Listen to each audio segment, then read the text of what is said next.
नमस्कार, मैं मनीष स्वागत करता हूं आपको अपने इस यूट्यूब चैनल पे। दोस्तों, मैं जो कल वीडियो बनाया था कि आपका कोई random number first RRC group D के रिस्पेक्ट में आया हुआ है, तो यानी कि उसका जो मैंने बताया था कि प्री बिड जो कॉन्फ्रेंस है वो ख़त्म हो गया था और मैंने बताया था कि उसको कल डिटेल में हम एनालिसिस करेंगे, जो कि IREPS के जो वेबसाइट है उस पे क्या क्या चीज़ें आई हुई है। तो देखिए, ज़्यादा डीप में जाएंगे तो आपको समझ में नहीं आएगा। हम आपके काम की चीज़ों को मुख्य मुद्दा जो है उसको रखेंगे, जिससे आपको क्लियर हो जाएगा कि जो एग्ज़ाम है कौन सी बॉडी कंडक्ट कराएगी। देखिए, अगर हम रेस की बात करें कि जो टेंडर वाला जो रेस है उसमें दो ही बॉडी आपके सामने आई है। एक है यहाँ पे देखिएगा NSEIT लिमिटेड और TCS है। देखिएगा, इसमें क्या है कि थोड़ा सा कंपटीशन है, क्योंकि ऐसा नहीं है कि NSEIT जो कंपनी है वो सिर्फ नाम का ही कंपनी है। मैं इसके जो बैकग्राउंड है उसको भी दिखाऊंगा, जिससे आप पता लगा सकते हैं कि क्या ये कंपनी TCS को मात देगी या नहीं देगी। ठीक है, अब तो ये कंफर्म हो गया कि इसी दो कंपनी में से आपके जो एग्ज़ाम है वो कंडक्ट कराए जाएंगे। ठीक है, अगर ये कंडक्ट कराती है तो इसका पैटर्न क्या होगा वो हम डिटेल में बाद में डिस्कस करेंगे, क्योंकि इसके भी इस कंपनी ने भी बहुत सारे एग्ज़ाम कंडक्ट कराई है। आपने दिया नहीं है इसलिए आपको पता नहीं है, क्योंकि बहुत सारे जो आपके राज्य स्टेट के जो एग्ज़ाम होते हैं CBT बेस्ड पे, वो सब एग्ज़ाम बहुत ऐसे मतलब कि हैं जिसको कि आप सोचते हैं कि TCS ही कंडक्ट कराती है, लेकिन ऐसा नहीं है कि बहुत सारे जो कंपनियां हैं इस फील्ड में वो कंडक्ट कराती है। हालांकि वो अलग बात है कि TCS एक आप कह सकते भीष्म पितामह है, बाकी ये सब छोटे छोटे कंपनियां हैं रिस्पेक्ट में बात करें कि एग्ज़ाम कंडक्ट कराने में। ठीक है, तो जहाँ तक बात रही इसके क्राइटेरिया की कि कौन इसके क्राइटेरिया को फुलफ़िल करेगा, यानी कि जो बिडिंग वाला प्रोसेस है उसमें बहुत सारे क्राइटेरिया जिस पे मार्क्स मिलते हैं। जैसे आपने कितना अभी तक पिछले फाइनेंशियल ईयर में एग्ज़ाम कंडक्ट कराया, उसके बाद कितना आपकी कैपेसिटी है, ठीक है, किस फेयरनेस से आपने एग्ज़ाम कंडक्ट कराया, ये सब बहुत सारे पैरामीटर है, उसमें इनको नंबर दिए जाएंगे। ठीक है, और कम कॉस्ट में आप इफ़ेक्टिव तरीके से एग्ज़ाम कंडक्ट करवा पाएँ या नहीं करवा पाएँ, बहुत सारे ऐसे क्राइटेरिया है जो कि एक एक में हम डिटेल में डिस्कस करेंगे तो काफ़ी लंबा लग जाएगा। तो सिर्फ आपको मोटा मोटा समझाने के लिए ये मैं बता रहा हूँ कि देखिए, TCS के पास एक्सपीरियंस भी काफ़ी है, जो कि एक पैरामीटर है इस वेंडर को सिलेक्शन के लिए।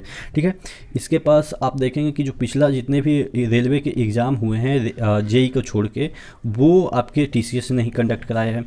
पिछला RRB जो ग्रुप डी का एग्ज़ाम था, इतने नंबर में इन्होंने ही कंडक्ट कराया।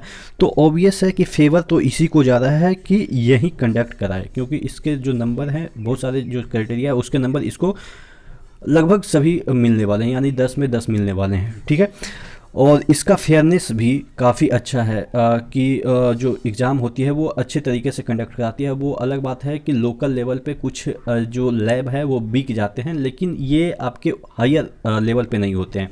ठीक है ना, तो यहाँ पे फेयरनेस की बात भी की जाए तो इनका जो एग्ज़ाम कंडक्ट करने का जो रिकॉर्ड है वो फेयर है।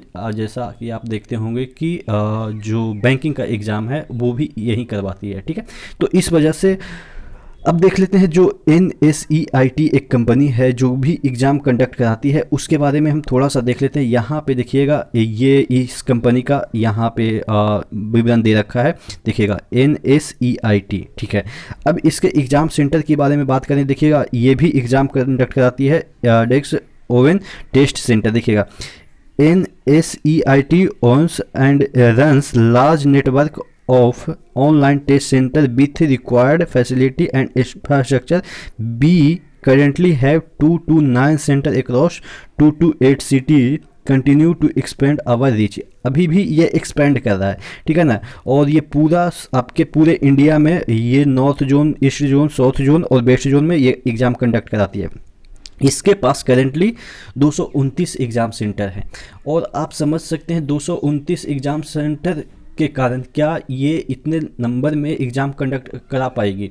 अगर ये 229 ही इसका अभी फाइनल रहता है तो आप समझ सकते हैं इसको एग्ज़ाम कंडक्ट कराने में जिस तरह के माहौल है अभी कोविड-19 के, तो कम से कम तो इसको 4 से 5 महीना लग जाएंगे और बाकी के प्रोसेस जो कि 2 साल में करने हैं वो भी काफ़ी समय लग सकते हैं। तो यानी कि थोड़ा सा कम चांसेस है इसके।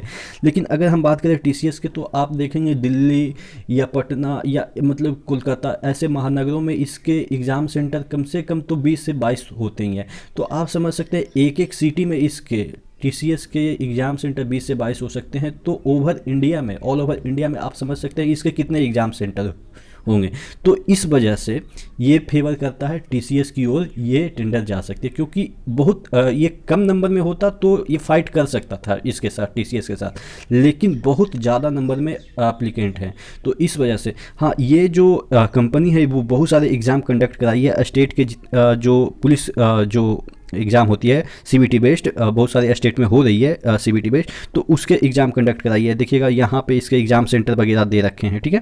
तो ये तो आपके मैटर की बात नहीं है। यहाँ पे देखिएगा NSEIT helps India largest state take their police recruitment exam online, ठीक है। ये 22 मार्च का ही पब्लिकेशन यहाँ पे। तो यानी कि कहने का मतलब ये ऐसा नहीं है कि सिर्फ नाम का कंपनी है, ये एग्ज़ाम कंडक्ट करा रही है। लेकिन अगर हम बात करें रेलवे के रिस्पेक्ट में तो कहीं टीसीएस के रिस्पेक्ट में ये टिकता नहीं है।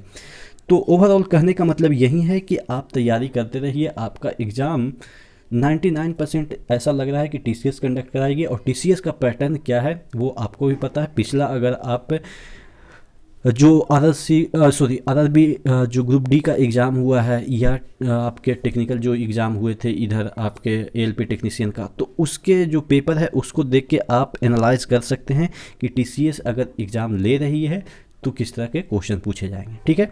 फिर भी अगर आपके मन में कोई क्वेरी रह गई या डाउट रह गई तो नीचे आप कमेंट बॉक्स में कमेंट कर देंगे, जिसके रिगार्डिंग मैं आपको वीडियो दे दूँगा। आपकी तसल्ली हमेशा मेरे लिए सर्वोपरि है, ठीक है। तो नेक्स्ट वीडियो मिलते हैं, तब तक के लिए धन्यवाद।